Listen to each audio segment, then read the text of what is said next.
আজকে হেফাজতে ইসলামের মহাসমাবেশে ছাত্র সমন্বয়ক এবং বর্তমানের লিডার হাসনাত আবদুল্লাহ যে গেছিলেন, সেখানে গিয়ে তিনি খুব সিগনিফিকেন্ট কয়েকটা কথা বলছেন। সিগনিফিকেন্ট কথাটা এরকম যে তারা তো অনেক দিন ধরে আওয়ামী লীগের নিষিদ্ধের দাবি করে আসতেছে। আজকে তিনি বলছেন যে কিছুদিন আগে ডক্টর মোহাম্মদ ইউনূস বলছিলেন যে আওয়ামী লীগ নির্বাচনে অংশগ্রহণ করবে কি করবে না এটা আওয়ামী লীগের সিদ্ধান্ত।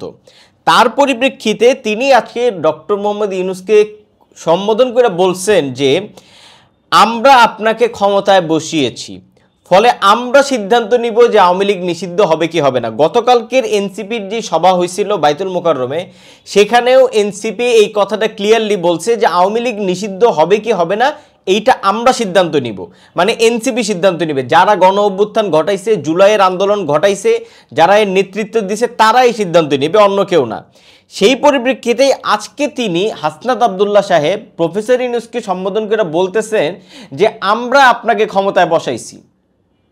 তো এই যে আমরা আপনাকে ক্ষমতায় বসাইছি এই কথাটা তো প্রথমত অধ্যত্বপূর্ণ। আমি এই কথার ভিতরে একটু প্রবেশ করে আমি এটা দিয়ে বেসিক্যালি আজকের আলাপটা শুরু করতে চাই।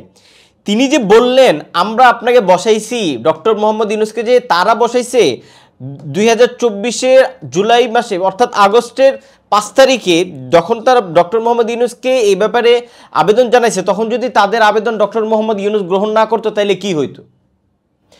তারা যে ডক্টর মোহাম্মদ ইউনূসকে বসাইছে, তারা কি এই কথা ভুলে গেছে যে তারা ডক্টর মোহাম্মদ ইউনূসকে আবেদন করছে এবং ডক্টর মোহাম্মদ ইউনূস তাদের আবেদন গ্রহণ করছে? নাকি ডক্টর মোহাম্মদ ইউনূস তাদের কাছে ক্ষমতা চাই ভিক্ষা নিয়ে বসেছিল?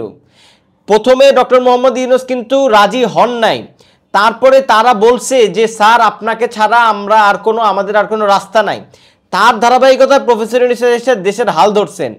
সেই লিডাররা আজকে বলতেছেন যে প্রফেসর ইউনূসকে ক্ষমতায় আমরা বসাইছি। প্রফেসর ইউনূস যদি তখন ক্ষমতা না নিত, এই যে 8 মাস যে চললো, 8 মাস আপনারা টিকতে পারতেন? প্রফেসর ইউনূস যদি ক্ষমতা না নিত, তখন বাংলাদেশের বাস্তবতা কি হইতো? আপনি যেই পরিমাণ সিচুয়েশনটা চলে গেছিল যেই জায়গায়, সেই জায়গায় ডক্টর মোহাম্মদ ইউনূস এসে ক্ষমতা নিছেন। সেখানে অনেক বড় বড় স্টেক ছিল, পুলিশ ছিল, সেনাবাহিনী ছিল এবং আন্দোলনকারীরা ছিল, আওয়ামী লীগ ছিল, বিএনপি ছিল। এই সবগুলো পার্টির সঙ্গে এইভাবে নানা ধরনের সংলাপ ইত্যাদি করে তিনি এই পর্যায়ে বাস্তবতাটা নিয়ে আসছেন। আজকে আপনারা বলতেছেন প্রফেসর ইউনূসকে আপনারা ক্ষমতায় বসাইছেন। তিনি ক্ষমতায় না বসলে কি হতো সেটা একবার ভাইবা দেখছেন? তো মুখে কথা আসলেই যে বইলা ফেলেন, এগুলো তো এগুলো হচ্ছে সত্যিকার অর্থে কর্তৃত্ববাদী ভঙ্গি। যেই কথার কোনো বেজ নাই সেসব কথা দয়া করে বললেন না। এবং আজকে যদি প্রফেসর ইউনূস ক্ষমতা ছাইরা দেয়, এই যে আপনি যে আজকে ঝাড়িটা মারলেন, বেয়াদবিটা করলেন, আজকে যদি প্রফেসর ইউনূস ক্ষমতা ছেড়ে দেন, কালকে দেশ চালাতে পারবেন? 2 দিন চালাতে পারবেন দেশ? তাহলে এই যে মাতবুরিমূলক কথা, এগুলোর তো কোনো কারণ নাই। যা বলবেন দয়া কইরা ভাইবা চিন্তা বলবেন। আপনার ইচ্ছা হয়েছে, আপনার একজন ঝাড়ি মেরে যেতে মনে চাইছে, কীভাবে কি হয়েছিল সব ভুলে যেতে মন চাইছে, বাস বলে দিলেন, এভাবে হবে না। আপনি যদি কিছু বলেন সেক্ষেত্রে আপনার এটার পক্ষে বাস্তবিক ভিত্তি থাকতে হবে। আপনার মনে চাইছে আপনার প্রফেসর ইউনূসকে গাইডলাইন দিবেন, নট লাইক দ্যাট। যাই হোক, আমি হাসনাত আবদুল্লাহকে নিয়ে আলোচনা করার জন্য ভিডিওটা বানাচ্ছি না। আমি বেসিক্যালি হেফাজতে ইসলামের মহাসমাবেশ নিয়ে একটা মোটা দাগে এই সমাবেশ থেকে আমরা কি পাইলাম বা এই সমাবেশের আউটকামটা কি এটা বোঝার জন্য আমি বেসিক্যালি ভিডিওটা বানাইতেছি।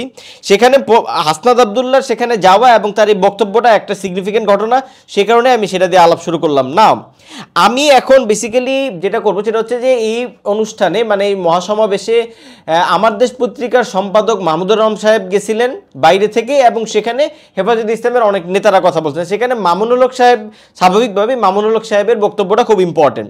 আমি মাহমুদুর রহমান সাহেব এবং মামুনুল হক সাহেব এই দুইজনের বক্তব্যের একটা ছোট সামারি কইরা বা এটার উপর একটু রিভিউ কইরা দেন হইতেছে আমি আমার আলাপে যাব। সেখানে আমি বোঝার চেষ্টা করব। আমি আমার আগের ভিডিওতে কিন্তু বলছিলাম যে এই যে মহাসমাবেশের পিছনে বিএনপির কারিগরি থাকতে পারে, বিএনপি মামুনুল হকদেরকে নামাইয়া থাকতে পারে। ফলে আমি ওই জায়গাটা বেসিক্যালি এই ভিডিওতে ডিসকাস করার চেষ্টা করবো যে আজকের আবেদনের প্রেক্ষিতে সেই জিনিস কি স্পষ্ট হইল কিনা বা সেটা প্রতীয়মান হইল কিনা। যাই হোক, মাহমুদুর রহমান সাহেব আজকে যেটা বলছেন, তিনি বলছেন বক্তৃতা শুরু করতে গিয়ে তিনি যেটা বলছেন যে শাপলা চত্বরের বিচারের দাবিতে তিনি এই জায়গায় আসছেন। তার এই বক্তব্যটা অনেক সিগনিফিকেন্ট এই অর্থে যে মাহমুদুর রহমান সাহেবই কিন্তু এই শাপলা জিনিসটার প্রধান ক্রীড়নক বা এটার প্রধান প্রতিষ্ঠাতা আসলে তিনি। শাপলা জিনিসটা তো আর হট করে তৈরি হয় নাই। আপনারা জানেন যে 2013 সালে যখন শাহবাগ গণজাগরণ মঞ্চ হইল, তার প্রেক্ষিতে আমার দেশ পত্রিকা একটা ব্যাপক অবস্থান নিল, এবং সেই ব্যাপক অবস্থানের ভিত্তিতেই তিনিই বেসিক্যালি এই যে আমার দেশ পত্রিকার মধ্যে দিয়ে এই যে বাংলাদেশের যে কওমি মাদ্রাসা ভিত্তিক যেই মানে ছাত্ররা আছে, শিক্ষকরা আছে, তাদের যেই চিন্তা আছে, মনোভাব আছে, এইগুলোকে কেন্দ্র করে তিনি একটা নতুন ইসলামী চেতনার ধারাবাহিকতা তৈরি করলেন, যারা এই শাহবাগকে কাউন্টার করবে। তার প্রেক্ষিতে তখনই কিন্তু হেফাজতে ইসলামের উৎপত্তি হইল, এবং তখনই কিন্তু এই যে শাপলা বলেন, 5 মে, তারপরে আপনার এই যে লং মার্চ, এই জিনিসগুলো এই আমার দেশের এই এটার ন্যারেশনের ভিতর দিয়েই তৈরি হইলো। ফলে শাহবাগের পরবর্তীতে যে শাপলা হইলো, ওই শাহবাগের অ্যাকচুয়াল জন্মদাতা কিন্তু মাহমুদুর রহমান। সেই মাহমুদুর রহমান সাহেব যখন বলতেছেন যে শাপলার বিচার চাইতে তিনি উঠছেন, সেটা খুবই গুরুত্বপূর্ণ ঘটনা।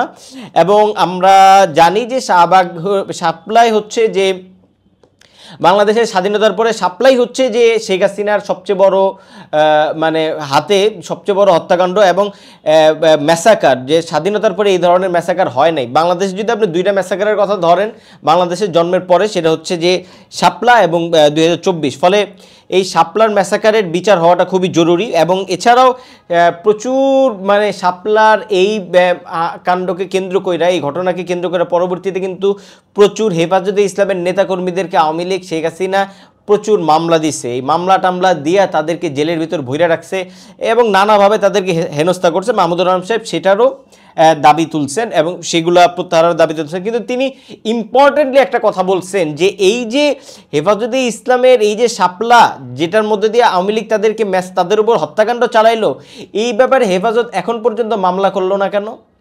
মানে এটা তো হেফাজতেরই দায়িত্ব। হেফাজত যে মামলা করলো না, মাহমুদুর রহমান সাহেব যখন এই বক্তব্যটা দিতেছে, আমি দেখলাম যে দর্শকরা বিরাট চিল্লায় উঠছে। মানে হেফাজতে ইসলামের সমস্যা কি, তারা আসলে কি কারণে চিল্লায় তারা জানে না। যখন মাহমুদুর রহমান সাহেব তাদেরকে বলতেছেন যে আপনারা আজ পর্যন্ত কেন মামলা করলেন না, তো সেই উত্তর তো হেফাজতে দিতে হবে, তো সেই উত্তর তো হেফাজত দিতে পারে নাই। ফলে শাপলার বিচার হবে কি হবে না সেটার দায়িত্ব কিন্তু হেফাজতে ইসলামেরও।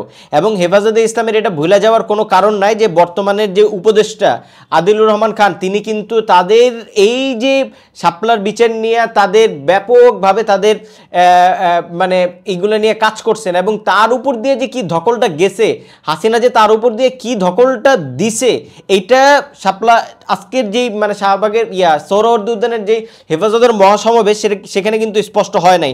তারা কিন্তু আদিলুর রহমান খানকে দাওয়াত দিতে পারতেন এই জায়গায়। আমি মনে করি অন্তত শাপলা বিষয়টা যখন তারা ফোকাস করতেছেন, মাহমুদুর রহমানকে দিয়েছেন, তেমন আদিলুর রহমান খানকেও দেওয়ার কথা ছিল। এবং অ্যাট দ্য সেম টাইম এই সরকারের যে প্রধান উপদেষ্টার যে উপসচিব একজন আছেন আজাদ মজুমদার, তো উনিও কিন্তু এটা নিয়ে অনেক কাজ করছেন। তো এই ধারাবাহিকতা আমি মনে করি যে শাপলার প্রসঙ্গটা যখন আসে, সেখানে কিন্তু এই হেফাজতে ইসলামের দায় থাকে যে এই ঘটনায় আরও যারা কাজ করছেন তাদেরকে ইনভলভ করার। নাও আমি সামনে যাই।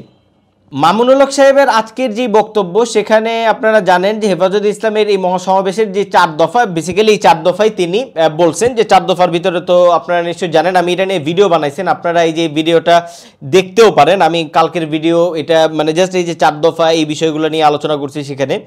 তো এই 4 দফার ভিতরে ছিল যে মানে এই নারী কমিশন, যেটার বিরুদ্ধে তারা আজকে সমাবেশ করছে, সেই নারী কমিশনকে বাতিল করতে হবে এবং সংবিধান মূলনীতি হিসেবে বহুত্ববাদ ঢুকানো হয়েছে, বহুত্ববাদকে বাতিল করে আল্লাহর উপর পুনরাস্থা এটাকে বহাল করতে হবে। এর বাইরে আরও 2টা, সেটা হচ্ছে শাপলার এই যে বিচার আর গাজা গণহত্যা। এটা নিয়ে আমি আমার টেক দিয়েছি, এটা নিয়ে নতুন কিছু বলবো না। মামুনুল হক সাহেব এর বাইরে আজকে আরও 3টা বিশেষ কথা বলছেন। তার মধ্যে প্রথম কথাটা হইতেছে যে তিনি বলছেন যে এই যে রাখাইন করিডোর, যে মানবিক করিডোর দেওয়া হইতেছে, বা সরকার যে রাখাইনে বাংলাদেশ থেকে যে মানবিক করিডোর দেওয়ার সিদ্ধান্ত নিছে, নীতিগত সিদ্ধান্ত নিছে, তিনি বলছেন তিনি এটার ব্যাপক বিরোধিতা করছেন এবং তিনি বলছেন যে এটা বাংলাদেশের যে মানে কি বলে নিরাপত্তা, এটাকে বিঘ্নিত করে। This is number 1।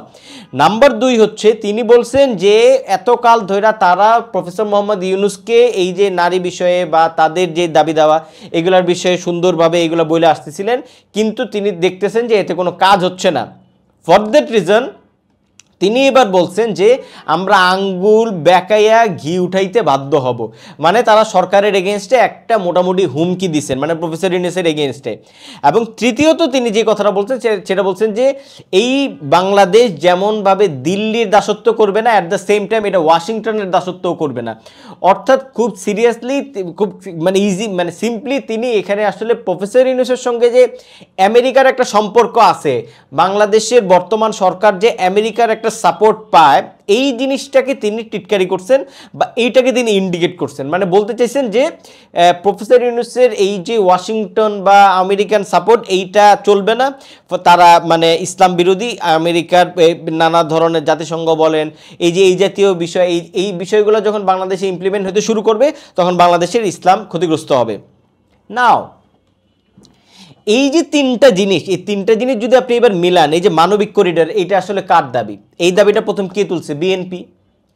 এবং এই মুহূর্তে এই যে সরকারের বিরুদ্ধে একটা শক্তিশালী আন্দোলনের ফোর্স তৈরি করতে হবে, এটা কে করছে? মানে এটা কার দরকার? বিএনপির। অ্যাট দ্য সেম টাইম এই যে প্রফেসর ইউনূসের সঙ্গে আমেরিকার বা ওয়াশিংটনের যে যোগাযোগ আছে, এই যে এটার ভিতর দিয়ে যে আন্তর্জাতিকভাবে প্রফেসর ইউনূস অনেক ধরনের কূটনৈতিক খেলাধুলা করতে পারতেছেন, এইটা কার জন্য থ্রেট? বিএনপি। ফলে এই তিনটা জিনিস যদি মিলান তাহলে আপনি খুব সিম্পলি বুঝতে পারবেন যে এই যে মামুনুল হকের এই 4 দফার বাইরে যেই বাড়তি যেই কথাটা, সেটা আসলে বিএনপিকে মোটা দাগে একটা ফেভার দিচ্ছে। সুতরাং আমি আমার আগের ভিডিওতে যে সন্দেহ পোষণ করছিলাম যে আজকের এই মহাসমাবেশের পিছনে, হেফাজতে ইসলামের এই মহাসমাবেশের পিছনে বিএনপির কারিগরি আছে, বিএনপির হাত আছে, বিএনপি তাদেরকে নামায় দিতে পারে, এইটা কিন্তু একটা বাস্তব চিন্তা। আর অন্তত আপনি যখন এই তিনটা ব্যাপার আপনি একটু হিসাব করেন তাহলে আপনি বুঝতে পারবেন। যাই হোক, এখন বিএনপিকে এটার পিছনে আছে কি আছে না সেটা সময়ে বোঝা যাবে। কিন্তু আরেকটা জিনিস আমি আপনাদেরকে বিশেষভাবে নজর দিতে বলবো, সেটা হচ্ছে হাসনাত আব্দুল্লাহ আজকে যে বক্তব্যটা সেখানে দিয়েছেন, সেখানে তিনি বলছেন যে আওয়ামী লীগকে নিষিদ্ধ না করলে, যতক্ষণ আওয়ামী লীগকে নিষিদ্ধ না করা হবে ততক্ষণ পর্যন্ত নির্বাচন হবে না। এখানে আপনারা খুব ক্লিয়ারলি জানেন যে এই যে এনসিপি যতই ইউনূসের বিরুদ্ধে বলুক বা সরকারের বিরুদ্ধে বলুক, সরকার কিন্তু এনসিপিকে একটা সাপোর্ট দেয়। মানে এই যে বিশেষ করে আইনিভাবে আসিফ নজরুলের যে আইনি প্রক্রিয়া বলেন, সেই বাস্তবতায় আপনি দেখবেন যে এই যে আওয়ামী লীগকে যে নিষিদ্ধ করা হচ্ছে না, আওয়ামী লীগের বিচার প্রক্রিয়াটা যে পিছানো হচ্ছে, এর মধ্য দিয়া আসলে হাসনাত আব্দুল্লাহদের সামনে রাজনৈতিক একটা মোটিভ আরও লম্বা হচ্ছে। তারা আসলে আওয়ামী লীগের বিষয়টাকে আরও উত্থাপন কইরা, জিনিসটাকে নিয়ে আরও রাজনৈতিক মারপেচ দিয়ে আরও জিনিসটাকে বড় করে তুলতে পারতেছে। ফলে সরকার কিন্তু এক অর্থে তাদেরকে হেল্প করতেছে। এইটা যদি আপনি বুঝেন তাইলে আপনি বুঝবেন যে সরকারের কাছে যখন তারা আওয়ামী লীগ নিষিদ্ধের কথা বলে, অ্যাট দ্য সেম টাইম তারা যখন নির্বাচন পিছানোর কথা বলে, তখন তারা আসলে এক ধরনের সময় চায়। মানে সরকারই আসলে আওয়ামী লীগ বিচারটা দেরি করবে, আওয়ামী লীগ নিষিদ্ধের বিষয়টা দেরি করবে এবং তার মধ্যে দিয়ে নির্বাচনটা পিছাবে। হাসনাত আব্দুল্লাহর বক্তব্য, আমরা আওয়ামী লীগকে নিষিদ্ধ করতে হবে এবং সরকার আওয়ামী লীগকে নিষিদ্ধ করা পিছাবে, ফলে নির্বাচন পিছাবে। এর অপোজিটে এবার যদি আপনি বিএনপির অবস্থানটা দেখেন, বিএনপির অবস্থান হইল যে তাড়াতাড়ি নির্বাচন দিতে হবে। আওয়ামী লীগ নিষিদ্ধের প্রসঙ্গে তাদের সরাসরি কোনো কথা নাই।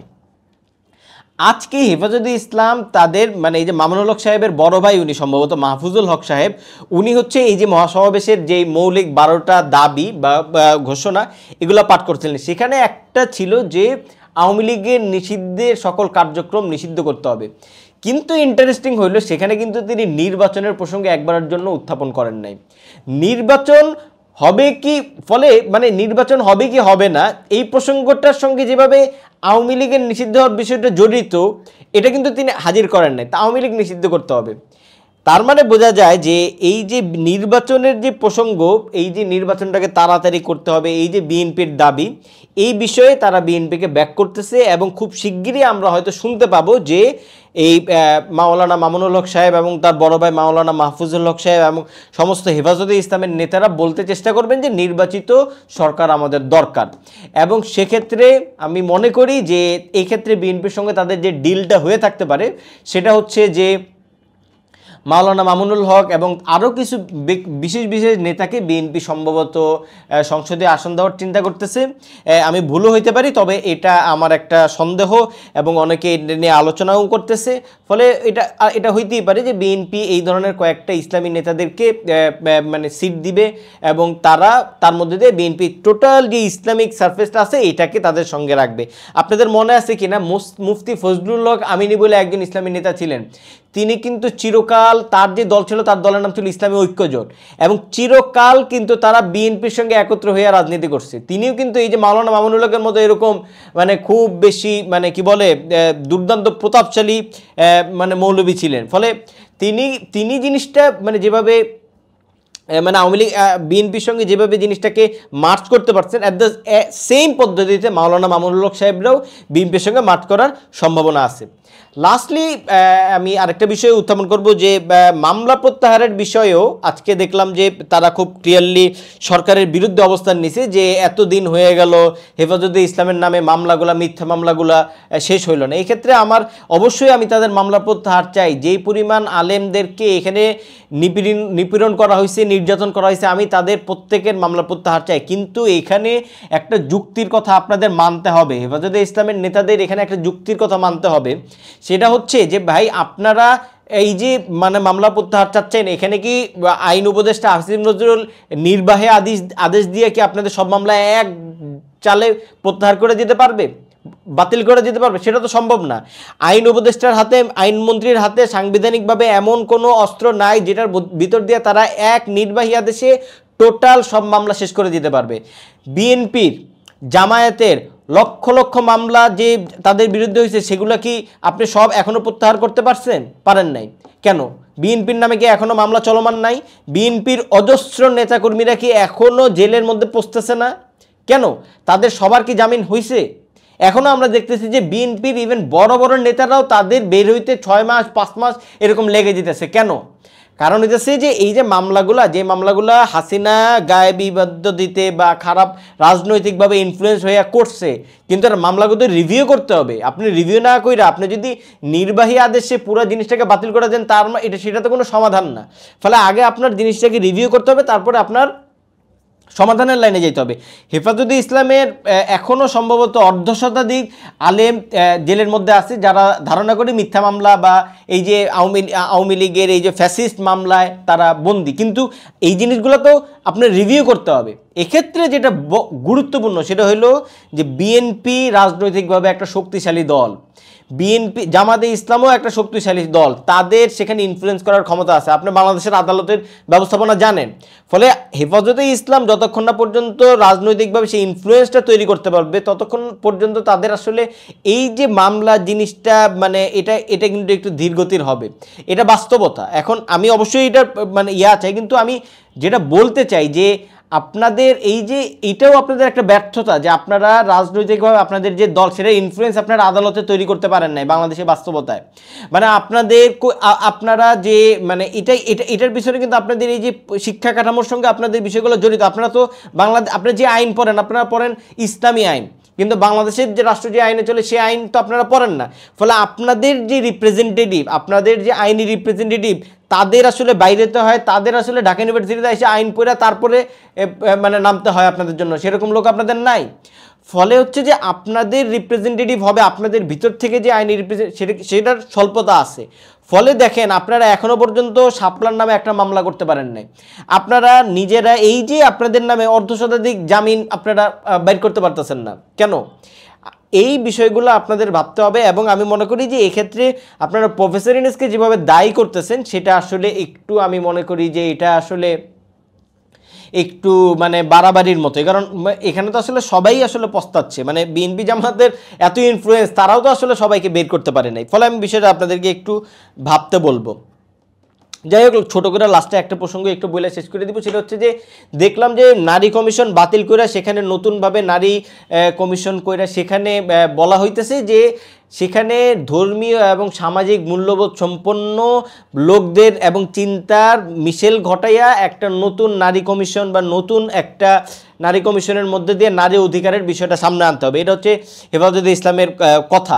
এখন আমার কথা হচ্ছে ধর্মীয় জিনিসটা না হয় বুঝলাম যে ধর্মীয় জিনিসটা আপনারা চান, কিন্তু সামাজিক জিনিসটা কি, মানে সামাজিক মূল্যবোধ জিনিসটা আসলে কি?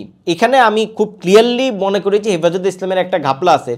হেফাজতে ইসলাম মনে করে যে তাদের যে চৌহদ্দির মতরে যে সমাজটাকে তারা দেখে বা যে সমাজটার মধ্যে তারা বিচরণ করে, হেফাজতে ইসলামের নেতা এবং কর্মীরা এবং সামগ্রিক কওমি মাদ্রাসার স্টুডেন্টরা তারা এই যে সামাজিক চৌহদ্দি এটাকেই তাদের সমাজ মনে করে, এই মূল্যবোধটাকেই সামাজিক মূল্যবোধ মনে করে। কিন্তু এর বাইরে এই যে টোটাল মিডল ক্লাস আছে, টোটাল মিডল ক্লাসের মধ্যে যে আদর্শ বলেন, তাদের যে বাচ্চা কাচ্চা মানে সন্তান লালন পালন, তাদের মধ্যে আদর্শিকভাবে যেসব ইনপুট তারা দেয়, সেই বিষয়গুলো যদি আপনি হিসাব করেন তাহলে কিন্তু আপনি সামাজিক মূল্যবোধের একটা ব্যাপক চিত্র দেখতে পাবেন।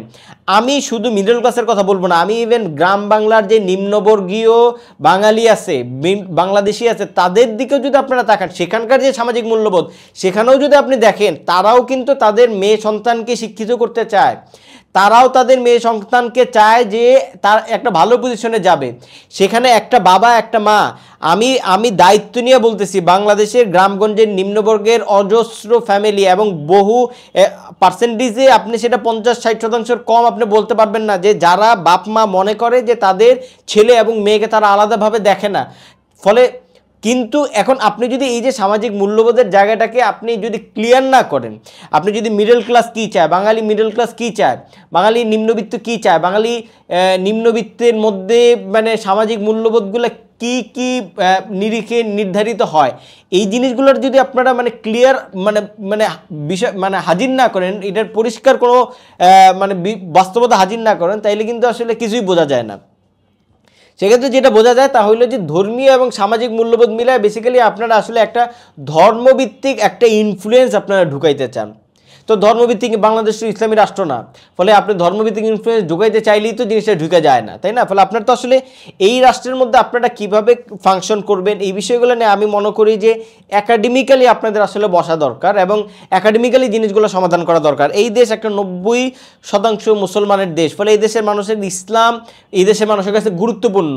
এটা আমরা অ্যাভয়েড করতে পারবো না, আপনি অ্যাভয়েড করতে পারবেন না। অ্যাট দ্য সেম টাইম তাদেরকে কেবল শুধু ইসলামিক মানদণ্ডে পুরো জিনিসটাকে আপনি দাঁড় করাই দেবেন সেটাও আপনি পারবেন না। ফলে এই একটা আদান প্রদান আপনার করতে হবে। এখন আপনি জাস্ট সৌরদ উদ্যানে খাড়াইয়া এমন একটা অ্যাপ্রোচ করবেন যে অ্যাপ্রোচ দেখলেই বোঝা যাবে যে আপনি নারীদের বিরুদ্ধে দাঁড়াচ্ছেন, যে অ্যাপ্রোচ দেখলেই বোঝা যাবে যে আপনি সমগ্র নারী অধিকারের বিরুদ্ধে, সম অধিকারের বিরুদ্ধে দাঁড়াচ্ছেন।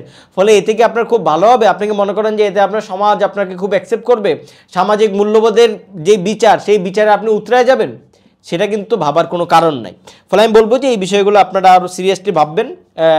আপাতত এইটুকুই।